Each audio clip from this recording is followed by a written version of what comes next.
Okay, everyone, so we're looking at part 2 of the periodic table. Okay, I don't know why that just went there. So I'm on ptable.com, so we can just have a little introduction here and review. So remember that there are different groups or chemical families on the periodic table. So we have our alkali metal family, we have our alkaline earth metals, we have our non-reactive metals, but actually this doesn't separate them, but the halogens are here in the group 17, and then our noble gases are group 18. So those were the 4 that we had looked at before. So what we're going to start looking at now is more general categories. I know at the end of the last lesson we did mention this. So we have 3 kind of types of elements on the periodic table. Pardon me. We have metals, we have metalloids, and we have nonmetals. So if you notice metals, there are way more metals than any other of the types of elements in the periodic table. And we have this imaginary staircase that is here that's kind of like our separator. And if you look at where the metalloids are located, they are essentially along that.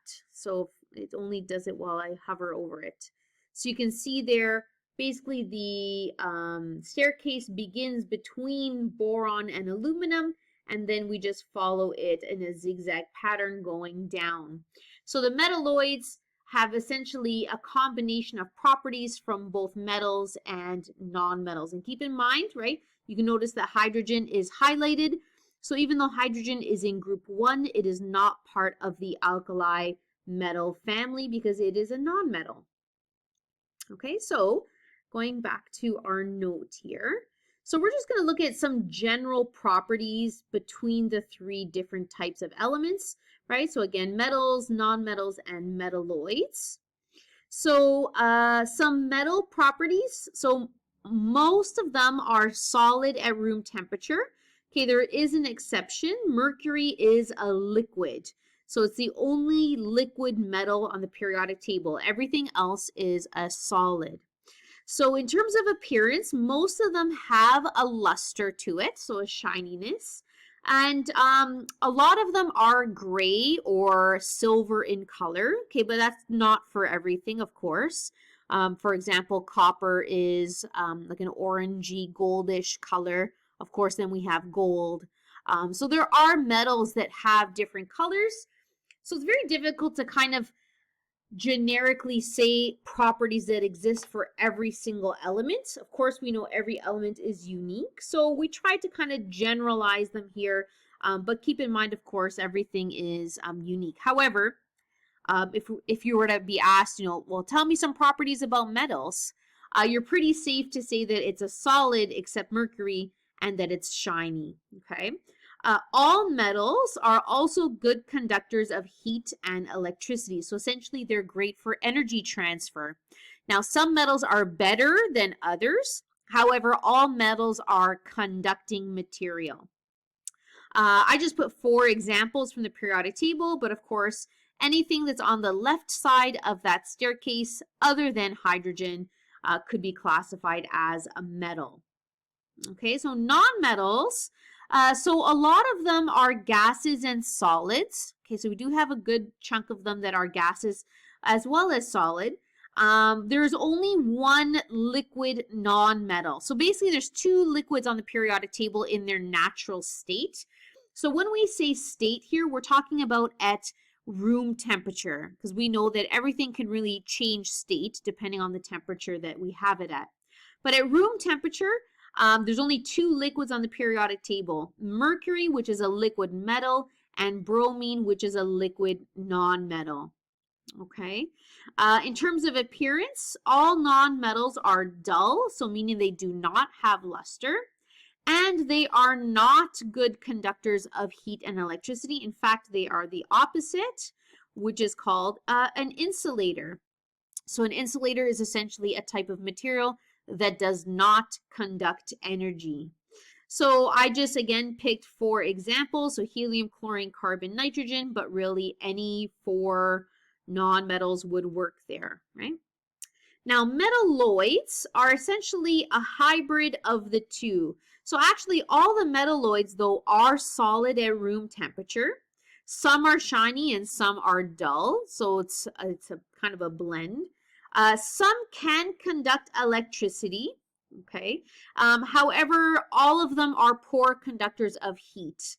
So they're what we can classify as basically a semiconductor. So it can conduct some forms of energy, but not all and all forms, okay? So we have silicon, arsenic, beryllium, and antimony. But again, it's really the elements that are along the staircase. Again, we mentioned this already, except aluminum. Aluminum is a metal. And acetine, which is cut off a little bit here, maybe acetine is a non-metal. Okay, but all of these other elements here are metalloids. Okay, so we're essentially going to end off the periodic table talk by looking a little bit more in depth at elements. So, kind of where the origins of their names and how are they set up on the periodic table. And then we'll have some fun at the end.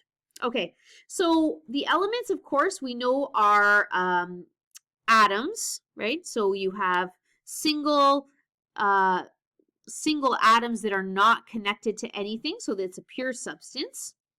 And there are currently 118 known different types of elements that are on the periodic table. So again, some are man-made, we've already looked at that, and some are naturally on Earth or in the universe. So yeah, so as of right now, that's what we have.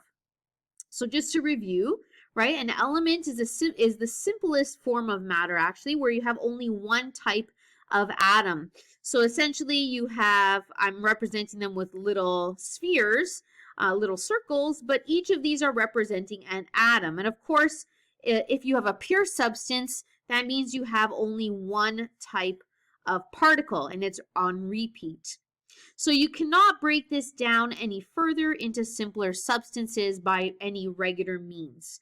Of course, they can split the atom, but that is a nuclear reaction. That is not by simple means whatsoever. And if we have different elements, of course, we have different properties. They're different substances. So every single type of element has its own unique atom. So calcium is different from bromine, and bromine is different from gold, and gold is different from oxygen. Every type of element has its own unique particle. So every element we know already has a name, and the name, where a name originates actually, can be from many different things. Some of them are named from where they're discovered, or they're named after a famous scientist. So usually, when you see a scientist's name as an element, the scientist usually has nothing to do with the element itself. Basically, having a periodic table element named after you is kind of like the Scientist Hall of Fame. So it's like having their name on the sidewalk in the Hollywood Walk of Fame, except obviously it's a little bit more prestigious than that, I'd like to think. So the scientists that you see on the periodic table, so for example, Einsteinium, so Einstein had nothing to do with the discovery of Einsteinium. It was basically named after Einstein as basically an honor to all the work that Einstein did towards the field of science. So, and there's quite a few, once you've learned more and more about the scientists, you notice on the periodic table that you recognize more and more names. So places, so for example, germanium is named because the germanium element, the work that was used to discover it was probably done in Germany. And a lot of them are named after their Latin or Greek name origin. So some elements have been around for a long time, more than 2,000 years or so. So things like gold and iron, these are elements that we've had along for many, many, many centuries. So, yes. Anyway, we'll get into a little bit more about the Greek Latin in a second here. So we also know that elements have symbols that represent them. And we know that the symbol is always found on the periodic table and it begins with a capital letter. So if there is another letter that is added onto that capital, they must always be lowercase because there's lots of elements that could start with the letter C. So we have carbon, we have calcium, what else do we have? We have copper, right? So there is a bunch of different elements that all might have the same root word or the beginning of the word, but you do have to have a unique symbol for each one. So how do the elements get their symbols? So usually it has to do with the name. And again, it may not be the name that it is in the English language. It could be Latin or Greek, which you'll see on the next slide. So carbon is a C, oxygen O, nitrogen N. These ones are like our straightforward ones, right? Hydrogen is an H, sulfur is an S, phosphorus is a P. Just to make a note for sulfur, you may sometimes also see sulfur written like this. It's the same thing, okay? So it's just that I believe it's the European periodic tables tend to have the PH and the North American ones have an F.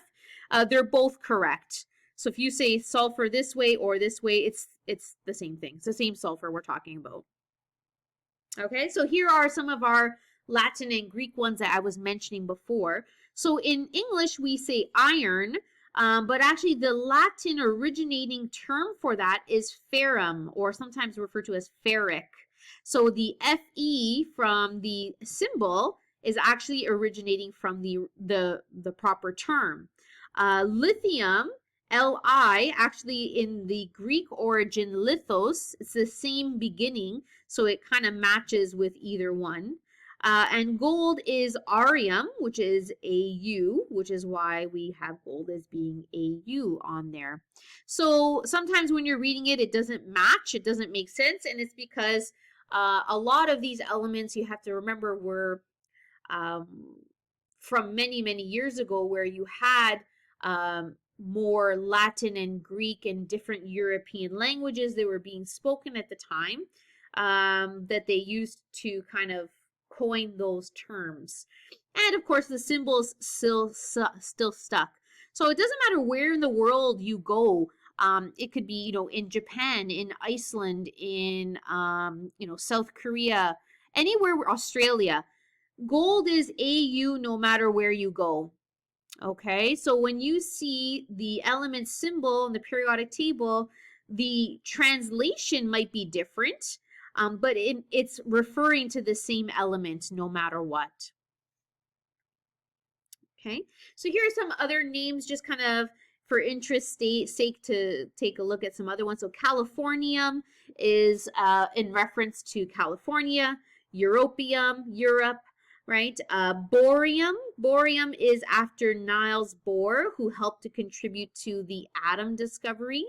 Rutherfordium is another scientist that's on there. There's a bunch on there. Curium for Marie Curie. There is, I'm trying to think just off top of my head. Anyway, you'll see as you go through that there are many different scientists that we're referring to. And actually some of these elements you're like, oh, we don't really use them a whole lot. It's because, of course, they are much heavier and in more complex molecules than you'll probably see even in the rest of your high school career. Probably later on in post-secondary, you may be more familiar with other elements that are on the larger side. Okay, so here we have just some fun jokes to end off the lesson here. So what a doctor does for a sick man? Helium. So he heliums. I know, I should have like a laugh track in the background. Okay, it can be used to take the wrinkles out of clothes. An iron. I'm missing my laugh track. Okay, so if someone is against currency, they are anti-money. It's called pronounced antimony, but what is the dullest element? Bohrium. What do you do with a dead chemist? You bury him? No? No. And last but not least, I don't know if you guys know Chuck Norris. Chuck Norris is kung fu actor, martial artist. but his favorite element is the element of surprise, which is not a real element, but it's fun nonetheless.